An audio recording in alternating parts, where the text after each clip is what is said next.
15 litre, 10 litre, 6 litre এবং এর থেকে যদি বড় হয় 25 লিটার, এগুলো কিন্তু অবশ্যই কিন্তু ফল সিলিংয়ের নিচে লাগে। এই জিনিসটা কিন্তু আমরা খুব ক্লিয়ার হওয়া দরকার। যেমন 15 লিটার, এটা যাচ্ছে যেমন 10 লিটার, এবং যাদের বাড়ি মেম্বার ধরুন সাপোজ 2 জন কি 3 জন, আপনারা বুঝতে পারছেন না যে আপনার কত লিটার গিজার নিলে আপনার ঠিকঠাকভাবে হবে। ফ্রিজ যেমন 24 ঘন্টা সুইচটা দিয়ে রেখে দেন, স্টোরেজ গিজারের ক্ষেত্রে কিন্তু 24 ঘন্টা সুইচটা দেওয়া থাকবে।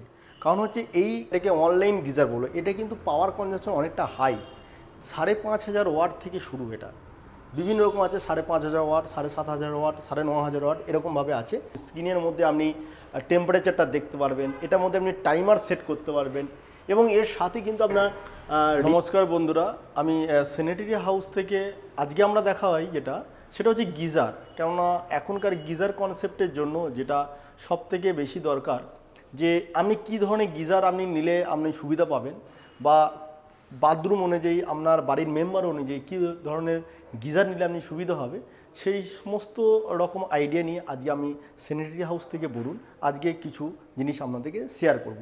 এবং এই গিজার নিয়ে কিন্তু আমরা আগের আমাদের দেখবেন 2-1টা ভিডিওতে আমরা দেখিয়েছি আপনাদের গিজার কিন্তু কনসেপ্ট অনুযায়ী 2 রকম কনসেপ্ট হয়। একটা বলে ইনস্ট্যান্ট গিজার, একটা হচ্ছে স্টোরেজ গিজার। এবারে সাধারণত দেখে থাকবেন যে এইসব যে গিজারগুলো দেখছেন এগুলো কিন্তু সবই কিন্তু স্টোরেজ গিজার, বিভিন্ন রকম সাইজ অনুযায়ী আছে। এটা যেমন আমি দেখাচ্ছি, এটা 15 লিটার আছে, 15 লিটার, 10 লিটার, 6 লিটার এবং এর থেকে যদি বড় হয় 25 লিটার। এগুলো কিন্তু অবশ্যই কিন্তু ফল সিলিংয়ের নিচে লাগে। এই জিনিসটা কিন্তু আমরা খুব ক্লিয়ার হওয়া দরকার, যে কোন জিনিসটাকে আমি ফল সিলিংয়ের বাইরে রাখবো আর কোনটাকে ফল সিলিংয়ের ভেতরে করব। এটা কিন্তু একটা ইন্টেরিয়রদের সঙ্গে এটা কিন্তু একটা হয়ে থাকে, আমরা আমাদের যে অভিজ্ঞতা থেকে বলছি। আপনি এই যে গিজারটা, এটাও কিন্তু স্টোরেজ গিজার। এই গিজার যেটা হচ্ছে হরাইজন্টাল গিজার, এটাও কিন্তু স্টোরেজ গিজার। এটা কিন্তু অবশ্যই কিন্তু সবসময় যাদের জায়গা কম, ম্যাক্সিমাম ক্ষেত্রে কী হয় ফল সিলিংয়ের ভেতরে রাখার চেষ্টা করে, ফল সিলিংয়ের ভেতরে হরাইজন্টাল গিজার। এটা কিন্তু স্টার্টিং কিন্তু হবে 15 লিটার থেকে, 15 লিটার থেকে শুরু, 15, 25, 35, আপনার 40, তার থেকে আরও বেশি যত চাইবেন সেই অনুযায়ী কিন্তু এটা পাবেন। কিন্তু স্টোরেজ গিজার যেটা আপনার বাথরুমের একদম ফল সিলিংয়ের নিচেতেই ঠিক থাকবে সুন্দরভাবে ডিজাইন অনুযায়ী, এটাতে আপনি 6 লিটার থেকে আপ টু 25 লিটার পর্যন্ত একদম অ্যাভেলেবেল পেয়ে যাবেন। এবার ডিজাইন অনুযায়ী কত পাওয়ারের নেবেন, আপনার ইলেকট্রিক সেভিং যে ব্যাপারটা আছে সেটা কীরকম আছে সেই অনুযায়ী। এবার দেখুন ডিজাইন অনুযায়ী এটা খুব সুন্দরভাবে আছে। এটা যেমন একটা সাইজ যেটা আছে 10 লিটার, আমরা যেটা দেখালাম 15 লিটার, এটা যাচ্ছে যেমন 10 লিটার, এবং যাদের বাড়ি মেম্বার ধরুন সাপোজ 2 জন কি 3 জন, আপনারা বুঝতে পারছেন না যে আপনার কত লিটার গিজার নিলে আপনার ঠিকঠাকভাবে হবে, তাদের ক্ষেত্রে কিন্তু আপনার 10 লিটার গিজার খুবই ভালো।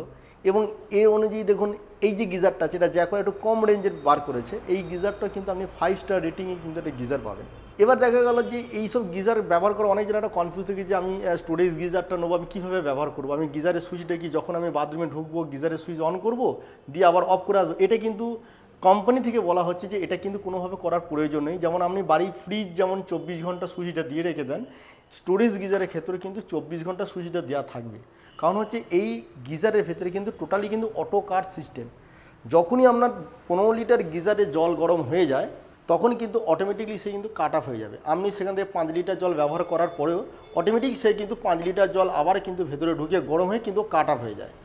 এবং এই গিজারটার ভেতরে এমন ধরনের বিশেষত্ব আছে যেটার ভেতরে যে ট্যাঙ্ক, মাইল্ড স্টিলের ট্যাঙ্ক, আপনি হয়তো হাই রাইজ বিল্ডিংয়ে আছেন বা আপনার জলের প্রচণ্ড প্রেশার, বা আপনি একটা প্রেশার পাম্প লাগিয়েছেন, প্রেশার খুব হাই আছে, তার জন্য ভেতরে যে ট্যাঙ্কটা আছে এর ট্যাঙ্কের কিন্তু কোনো রকম ক্ষতি হয় না। অনেকজনের একটা ধারণা আছে যে আমি কপার ট্যাঙ্ক লাগালে নাকি গিজার খুব ভালো হয়। এটা কিন্তু মাথায় রাখবেন যে কপার ট্যাঙ্ক কিন্তু প্রেশারের ব্যাপার একটা থাকে, যেখানে প্রেশার হাই আছে সেসব জায়গায় কিন্তু কপার ট্যাঙ্ক কিন্তু লিকেজ হয়ে যাওয়ার ব্যাপার থাকে বা ফেটে যেতে পারে।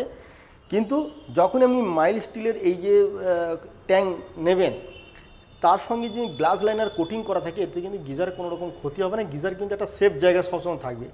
প্লাস জ্যাকর যেটা করে, যেটা আপনার ডিভাইসটা যেটা দেওয়া থাকে, যেটা ইলেকট্রিকের যেটা পাওয়ারের থাকে, ঠিক আছে, যেটা আপনার আর্থ লিকেজ সার্কিট ব্রেকার যেটা বলছে, এটা ইনবিল্ট থাকে, এটা কিন্তু গিজারকেও সবসময় সেভ করবে। এবং বিভিন্ন রকম সাইজের এবং নতুন নতুন গিজার আমরা যেহেতু এখন শীত আসছে, এখন আমরা এই জন্যই আমরা এটা দেখানো বা বোঝানোর চেষ্টা করছি যে শীত আসার সময় থেকে কিন্তু আপনার গিজার নিয়ে একটা চিন্তাভাবনা করে দিন। কেননা শীতের সময় কত লিটার গিজার কোন বাথরুমে করবেন না করবেন এটা সবাই কিন্তু একটা এন্ডেগে ডিসিশন নিয়ে থাকেন। সেই অনুযায়ী কিন্তু অনেক রকম সাইজে অনেক রকম মডেলে কিন্তু যা করে নতুন নতুন মডেল লঞ্চ করছে। আমরা নেক্সট ভিডিওতে সেগুলোকে দেখাবো যে নতুন নতুন গিজার যেগুলো আছে। এবারে স্টোরেজ গিজার ছাড়া যখন ইনস্ট্যান্ট গিজারে যাবেন, ইনস্ট্যান্ট গিজার সাধারণত কিন্তু ইউজ হয়ে থাকে 95% ইউজ করে থাকে কিচেনের জন্য। কেন কিচেনটা হচ্ছে ওপেন জায়গায় থাকে গিজারটা, আপনার প্রয়োজনীয় যে গিজারটাকে অন করলেন, প্রয়োজনীয় যে বন্ধ করে, কিন্তু ওটা কিন্তু সবসময় ওয়াটেজ কিন্তু বেশি। এইসব গিজারের ক্ষেত্রে যদি 2000 লিটার হয়, ইনস্ট্যান্ট গিজারে কিন্তু হয়ে থাকবে আপনার 3000 ওয়াট। এখানে একটা যে গিজার দেখাচ্ছি, এটাও কিন্তু আমরা ইনস্ট্যান্ট গিজার বলবো না, এটাকে অনলাইন গিজার বলবো। এটা কিন্তু পাওয়ার কনজাম্পশন অনেকটা হাই, 5500 ওয়াট থেকে শুরু। এটা বিভিন্ন রকম আছে, 5500 ওয়াট, 7500 ওয়াট, 9500 ওয়াট, এরকমভাবে আছে। এটাকে সুবিধা কী হচ্ছে, এটা পেস সেভিং, এটাকে আপনি যেমন খুশি রাখতে পারবেন সেইভাবে হবে। ওপরে যে গিজারটা দেখছেন, এটা কিন্তু টোটালি একটু স্মার্ট গিজার, একটু ডিজিটাল গিজার আছে।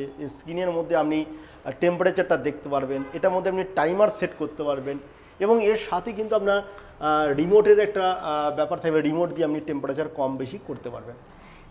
যেহেতু সামনে আপনার শীতের সিজন আসে, গিজার নিয়ে যদি কোনো রকম ইনকোয়ারি আপনার থাকে, আপনি স্যানিটারি হাউস বলুন, আমার নিচে নাম্বার লেখা থাকবে 9748614088।